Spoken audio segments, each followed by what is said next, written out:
All right, so today is going to be our last day on chapter 3. The rest of the week we will start on chapter 4. I do want to draw your attention to the fact that we will be going over 4.1 and 4.2 for both Wednesday and Friday. There are a whopping 120 problems for at the end of 4.2. Please spend an hour on them for Wednesday, and then an additional hour on them for Friday. And if you get through them all, great. If you don't get through them all, that's okay too.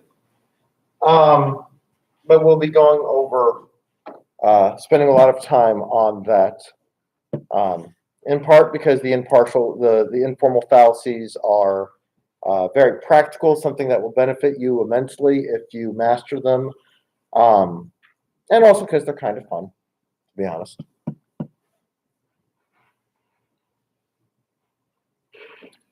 Any questions logistically?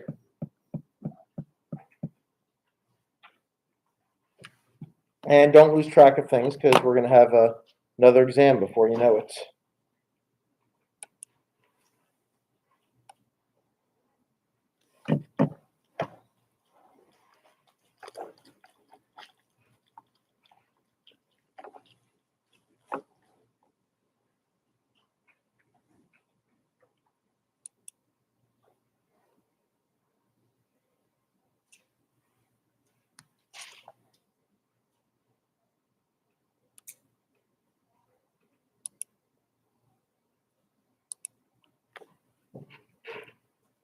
Okay, today will be session number 518487. That's 518487.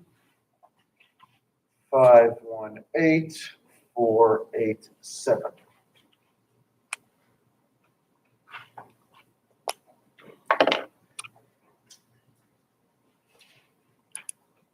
All right, today we're going to talk about another distinction about concerning how to sort of describe and distinguish between kinds of truth claims.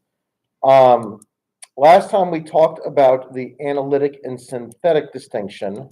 Today we are going to talk about a related distinction, the a priori and a posteriori distinction. So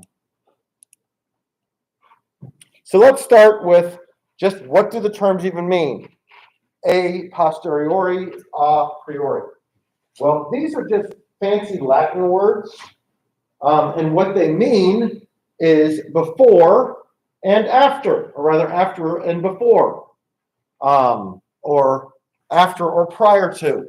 A posteriori means after, a priori means prior to. And of course, the obvious question to ask is after or before, after or prior to what? And the answer is sense experience. So what this distinction is about is how one should attempt to verify different kinds of truth claims. And a priori claims are claims that are at least potentially justifiable apart from sense experience. That is knowledge that can be grounded in pure abstract reflection alone. And a posteriori claims are knowledge claims that one at least could potentially try to justify based on sense experience. That's the more scientific, empirical knowledge. So a posteriori, a priori basically means before and after. They are the distinction between whether claims can be, are the sorts of things that should be attempted to be verified by sense experience or by abstract reflection alone. So some more things about a priori claims. A priori claims are those, again, claims knowable apart from sense experience. It includes, but is not exhausted by, it includes all analytic claims, all analytic knowledge. Why? All analytic claims are conceptual claims knowable by definition, or very like close implication of definition. So anything that is knowable conceptually, based root grounded in the definition itself, is going to be knowable apart from sense experience. Why? Because definitions don't have to do with sense experience. Definitions and concepts are your starting point before sense experience. And here are some examples. A unicorn is a mystical white quadruped with one horn. You all know you've never seen a unicorn. Yeah, okay, you probably saw a unicorn in a movie or TV, but you never actually saw a unicorn. But we all know, vaguely what the concept is. We can recognize them because we have a priori knowledge about them. And I know, in that cartoon, they're not always white. But traditionally, a unicorn was a mystical white quadruped with one horn. Also, claims like every effect must have a cause. This is an a priori claim. Why is it an a priori claim? Well, because, again, cause and effects are defined in light of each other. When you say something is an effect, you are pointing to the idea that it was caused. Or triangles. In fact, not just triangles, but all claims of math and geometry are abstract and therefore a priori claims. So here, let me say something disturbing. You've never seen a triangle. You all think you've seen a triangle, but you haven't. And here's why. Triangles have perfectly straight lines. In fact, all geometric shapes require perfect proportions in one way or another. But in the physical empirical world, nothing has perfect proportions and no lines are perfectly straight. Therefore, you've never seen a triangle or a circle or a square. No matter what your geometry teacher taught you, or even worse, no matter what your kindergarten teacher taught you. So all those claims are claims about abstract, conceptual objects. That's one of the fascinating things about, that corner of math and geometry, is that these claims don't directly refer to anything physical in the universe, and yet they're what let us build skyscrapers and airplanes and spaceships. So all that math is something very abstract and a priori, apart from experience, but that can be put to incredible practical empirical use. All right, a posteriori knowledge. All a posteriori knowledge is synthetic. So all empirical knowledge is knowledge that goes beyond the definitions of words. And there is no such thing as analytic a posteriori knowledge. That would be things that are true by definition, but knowable based on sense experience. That's kind of an oxymoron.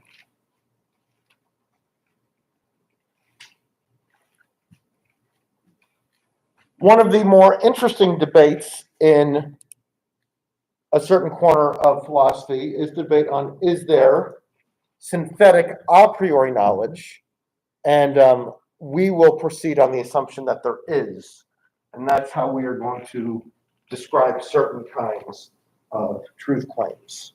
These are going to be truth claims that are knowable based on abstract reasoning, but not rooted strictly in conceptual definitions.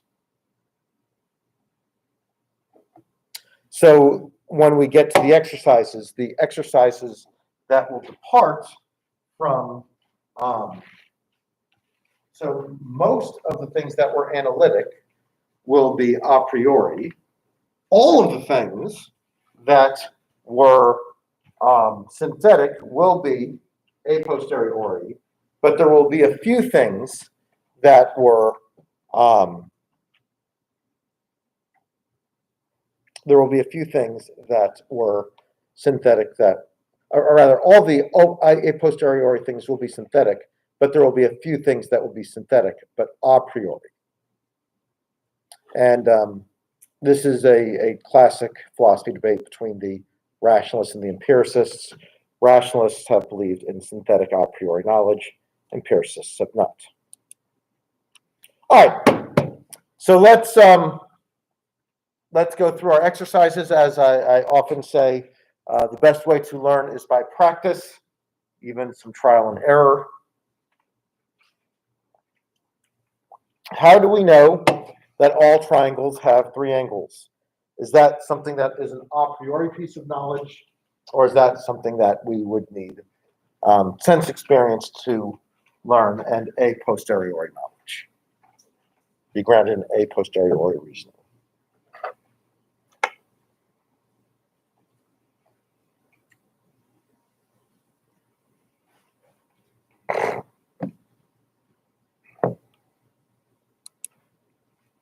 Good.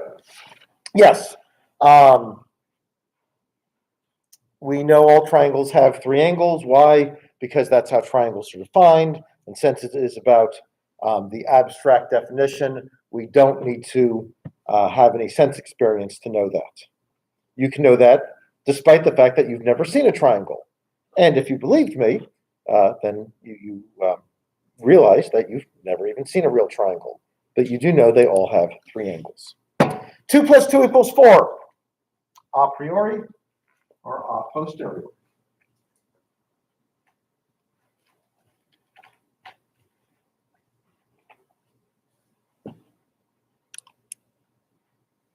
Good. Again, all mathematical truths are a priori. Why? Well, because you've never seen 2 or 2-ness or equals. These are conceptual ideas that we teach you. But we use them to manipulate reality, empirical reality better. But the strictly abstract mathematical truths are a priori. Very good. Combining drops of mercury creates 1 bigger drop. A priori or a posteriori?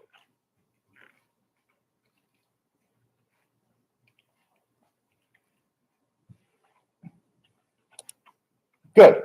That is a posteriori. We can kind of guess a priori that that's the way it would work, but the way we justify it is by actually doing it. And that is observed and a posteriori. There are ants that have a system of slavery.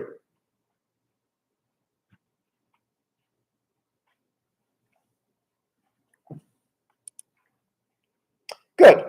Yes, this is something, if it's true, we learn it by examining ant colonies and deciding whether that fits what we understand slavery to consist in or not. I always thought it was more of a caste system than a slavery system, but maybe that's just me. Some ants are parasitic, or else no ants are parasitic.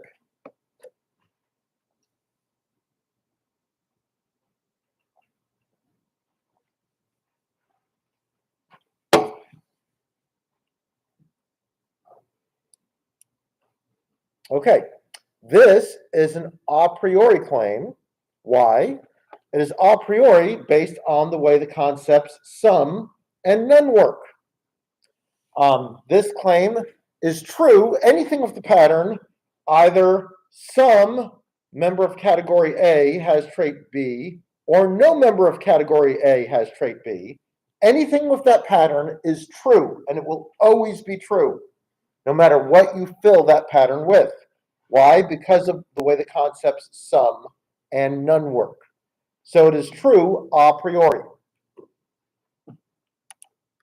Yes?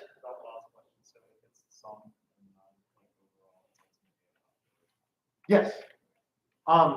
Because the way, because it's the sort of thing that's true by definition because of the way some or none is. So you could just use it with anything. Either there are some Martians or there are no Martians. I don't need to go to Mars to know that my claim was true. Why? Because if there are 0 Martians, the claim is true. If there are many Martians, the claim is true. So, but again, it's not a claim about it's not true because of Martians. It's true because of the way some and none work. All right, no 3-year-old human is an adult. Is that an a priori truth or an a posteriori truth? Well, good. Yes, I mean, certainly if we were talking about something like legal adulthood, what defines legal adulthood? Well, the laws of the country do. So, so that is an a priori truth based on the legal definition of adulthood. Now, there might be some other kind of adulthood that would be a posteriori if you're talking about like physical development or something like that. But if we're talking about legal adulthood, that is definitely a priori. And of course, we're talking about adult humans here. You know, if we're talking about like dogs or something like that, you know, dogs reach adulthood at like 18 months. No 3-year-old, again, human, understands symbolic logic.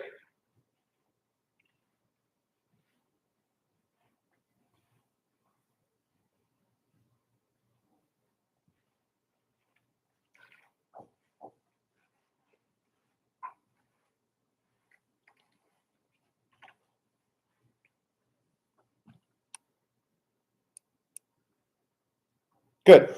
Yeah, this might be true, might be false. I suspect it's false. But the way you determine it is you go out and interview a bunch of 3-year-olds to see if there are any prodigies that can do symbolic logic. Water boils at 90 degrees centigrade on that 10,000-foot mountain. A priori knowledge or a posteriori knowledge?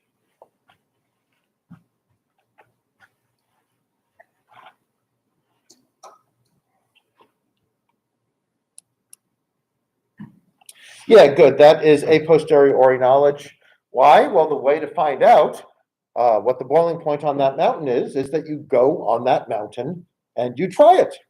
So that is, in fact, a posteriori. Water boils at 100 degrees centigrade at sea level.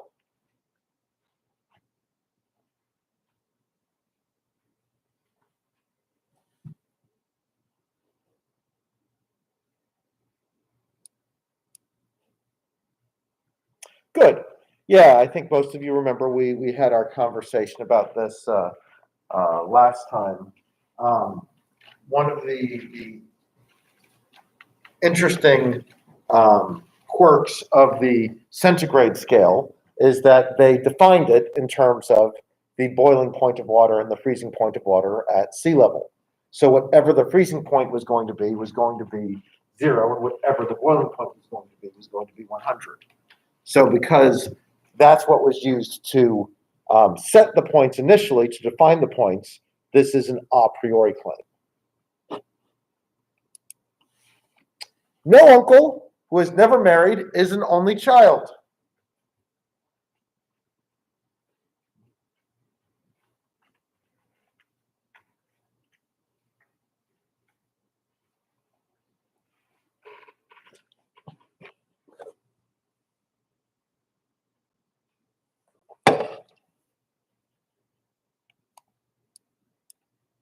Good.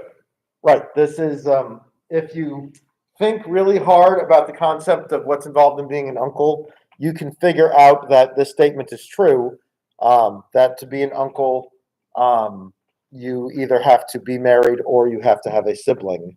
That is a conceptual a priori truth. All swans are white. A priori or a posteriori claim?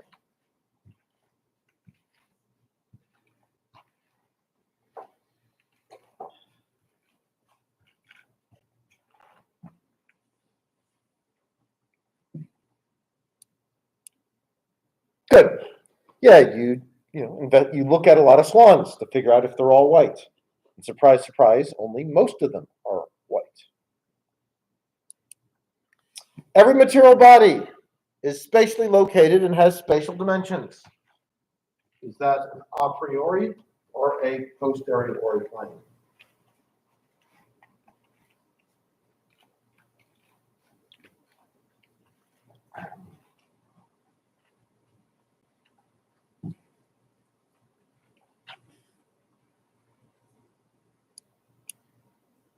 Good. Yes, as we discussed last time, traditionally, materiality has been defined in terms of being as being spatially located and in terms of its spatial dimensions. So that is an a priori claim.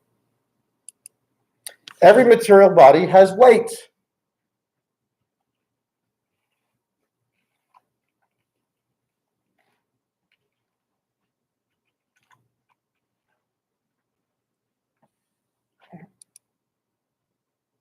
Yeah, this is a posteriori. Materiality is defined in terms of spatial location and dimensions. It is not defined in terms of weight. And in fact, under the right circumstances, it's probably the case that a material body would have no weight. If you put a material thing in absolute vacuum so that it is far from any other thing, so that nothing else is pulling on it, it probably has no weight. So at least conceptually, it is possible for something to be material but have no weight. So this claim is a posteriori. The sum of the angles of a Euclidean triangle equals 180 degrees.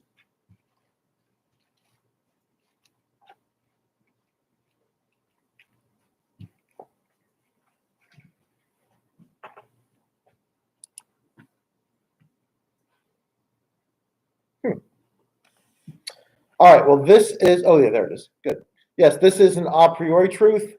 All claims about triangles in general are a priori claims. Now, here would be a way to have a posteriori claim if I said that rectangular board is 8 feet by 3 feet. That would be an a posteriori truth, because we are no longer talking about abstract mathematics. We would be talking about a physical, empirical thing.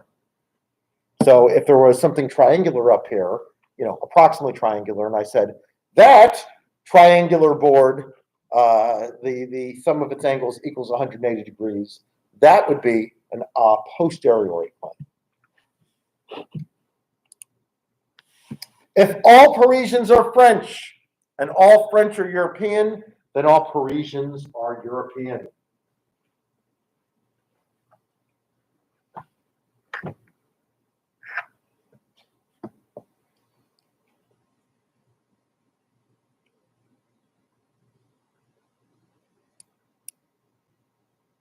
Good. Yes, this is a priori conceptual truth based on the way the concepts of if all A is B and if all B is C, then all A is C, and it works for any categories of A, B, and C, even if they're not the way the world really works, as we discussed last time. Every event has a cause. A priori claim or a posteriori claim.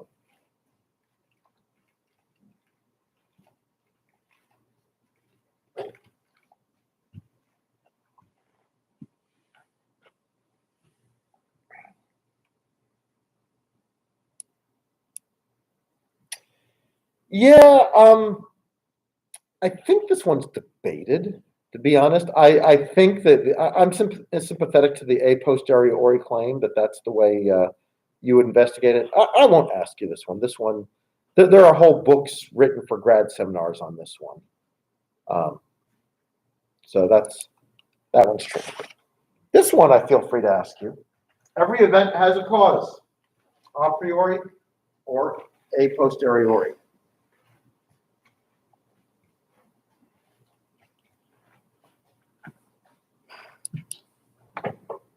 Good. Yeah, that's a priori based on the way, we know this is true based on the way the words cause and effect work.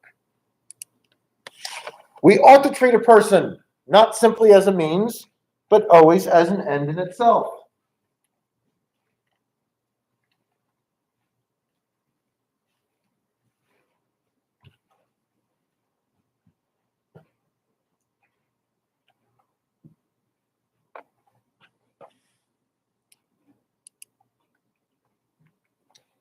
All right, now this one, take special note.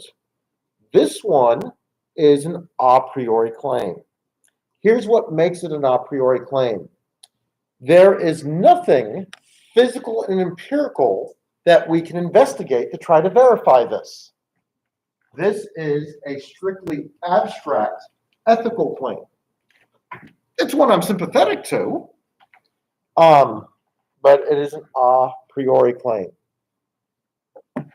And what's interesting about it is that this is an a priori claim, but it is not an analytic claim. It is not strictly true by definition. But if it's true based on conceptual considerations. So Immanuel Kant thought this was a synthetic but a priori claim. And he wrote about this in his Groundwork of the Metaphysics of Morals.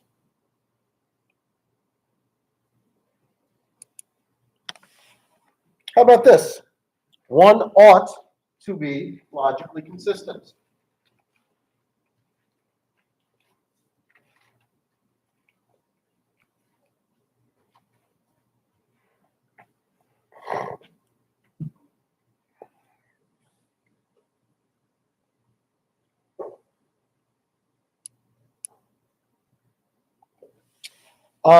Good. Yes, this one is a priori. So let me pause and ask, what does this one and the previous one have in common? Yes, when you use the word ought in an abstract way, it will make the claim an a priori claim. Now, there is a way to use an ought in an empirical way. So I could ask you something, sort of a practical ought. I could say, if you want to get your lunch, you should go to the DSU and go to the cafeteria. That's what you ought to do. Now, that would be an empirical claim. Why? Because the way you verify it is to go look at the cafeteria and see if that's where the food is served. But when you use ought in the way that we saw in this and the previous one, in this strictly abstract way, whether it is strictly moral or just strictly directive, one ought, those are a priori claims. And what's interesting about them is, well, interesting to me at least, is that they are synthetic a priori claims, whereas most of the other a priori claims have been analytic a priori. All right, God exists.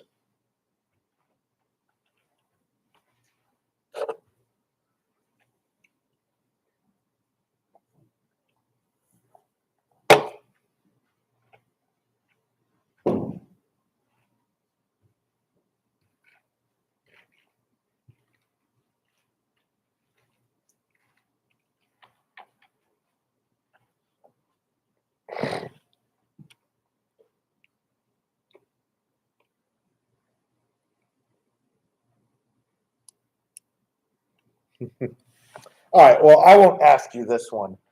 This one, we can have a whole grad seminar on this one. Long story short is philosophers have different opinions on this claim, whether it's a priori or a posteriori. People like St. Anselm of Canterbury thought it was a priori and true. People like St. Thomas Aquinas thought it was a posteriori and true. People like David Hume thought it was a posteriori and probably false. So yeah, there's all sorts of ways that one could argue about that, as reflected in your narrow 47, 40, 53 divide on that. Given that we've observed that the sun rose in the past every day, it is reasonable to believe that it will rise tomorrow.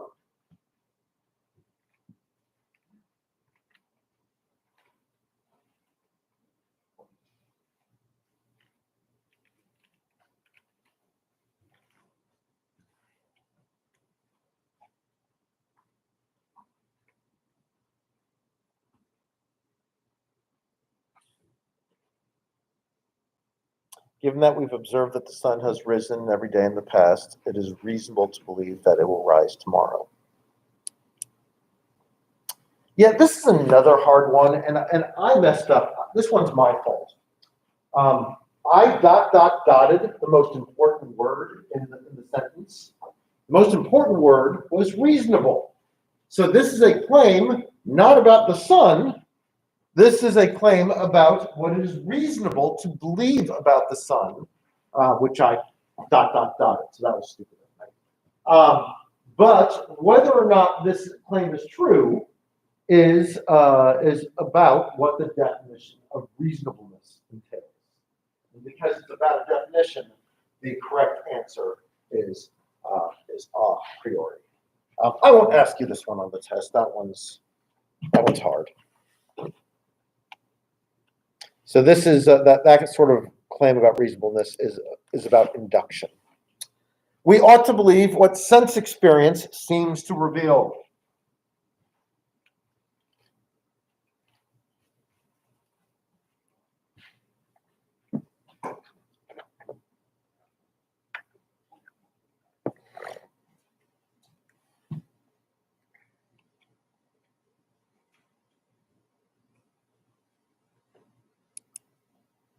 Good. You were paying attention. Oughts, these sort of abstract oughts are a priori claims. Everything red is colored.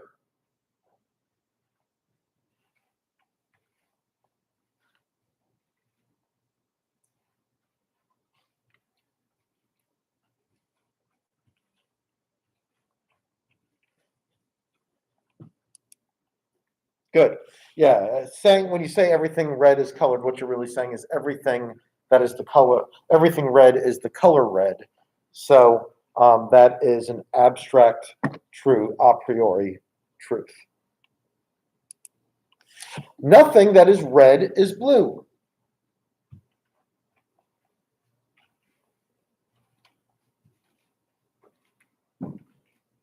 Or to say that, make this claim correctly, nothing that is red is blue in the same area at the same time. I mean, surely you can color something that was once red blue.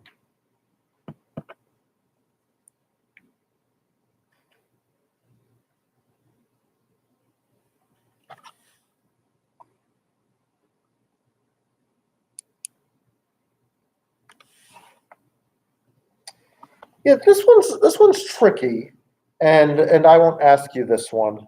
I suspect that this is actually a posteriori, but again, this is the sort of thing that there are whole articles about whether or not this is an a priori or a posteriori claim. I mean, maybe if somewhere you define redness and blueness as the sort of thing that something can only be at the same one color at a particular time. But I suspect it's something that we're just really used to knowing, but that it's something that we figured out at a young age, a posteriori. All right, so let's pause. So we have been discussing Chapter 3. Chapter 3 will be on the next exam, Exam 2. Exam 2 will be in about a week and a half.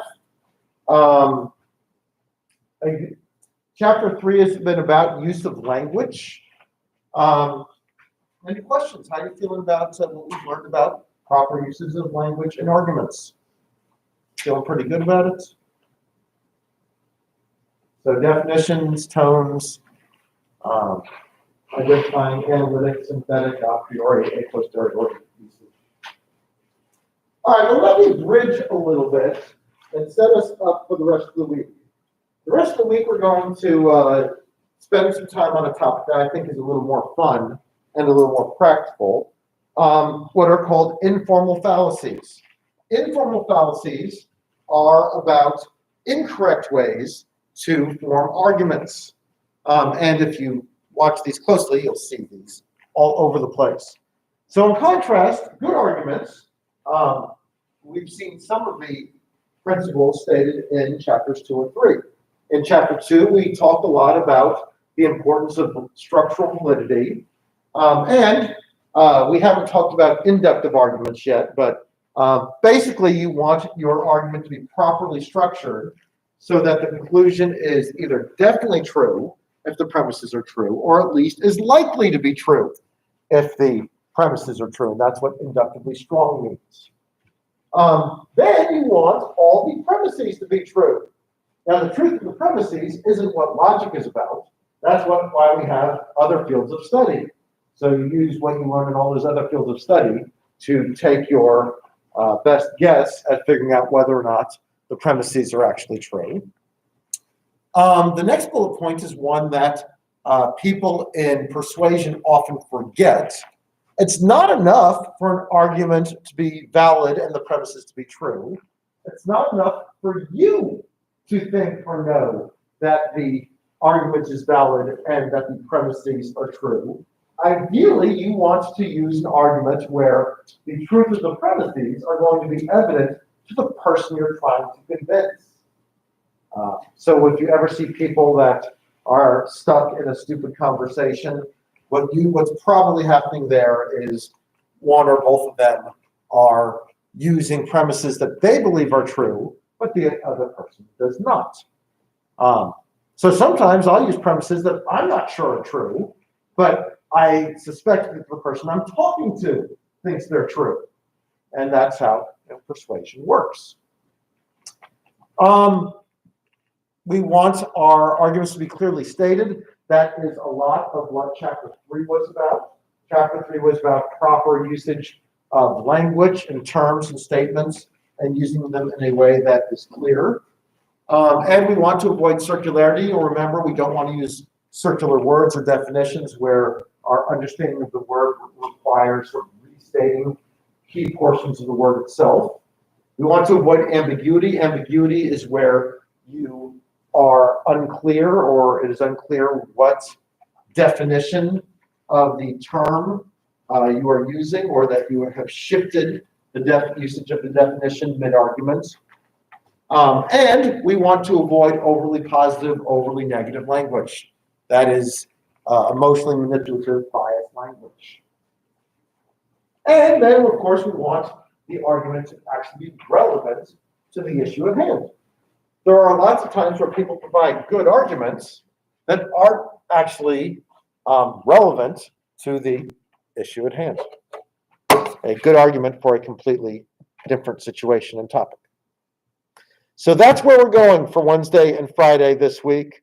So this should be a more lighthearted, more obviously applicable topic.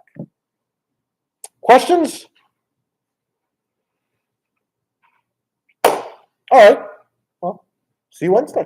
Have fun.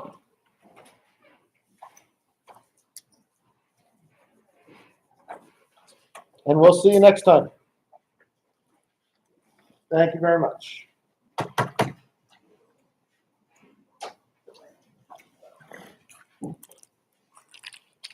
Oh, if anyone's looking for a summer class, my favorite class that I teach, I'm offering in the June term. I'm offering my philosophy in the movies class. So, frankly, this is the hardest class that I teach. That's the funnest class that I teach. So, that's in June. Thank you very much. Hey.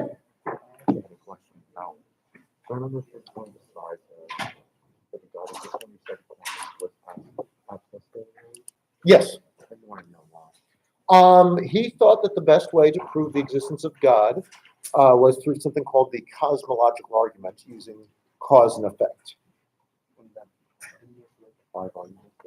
Yeah, the 5 arguments are all cosmological arguments, and they're not based on abstract reflection. They all start with an empirical premise. So the empirical premise is something like this.